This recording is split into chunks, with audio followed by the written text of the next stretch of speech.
A day in my life as a security guard sa cruise ship. Tara, samahan niyo ako sa aking trip dito lang sa Kuis Seaman TV.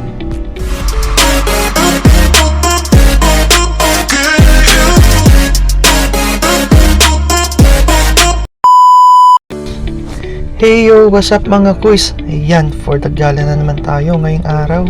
At dahil nga nabigyan na naman tayo ng pagkakataon para lumabas, ay magtuturo na naman tayo.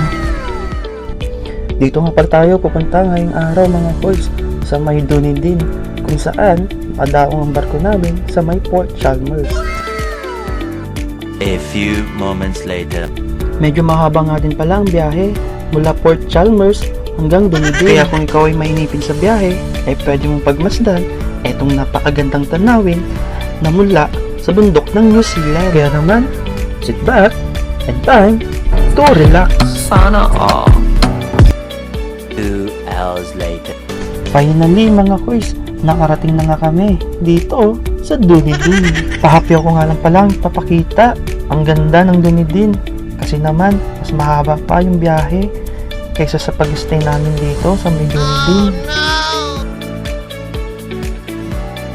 Pabalik na nga pala kami ng mga oras na ito at back on duty na rin kami ulit. So paano yan mga kuys, hanggang dito na lang muna ulit. Hanggang sa muli, bye bye!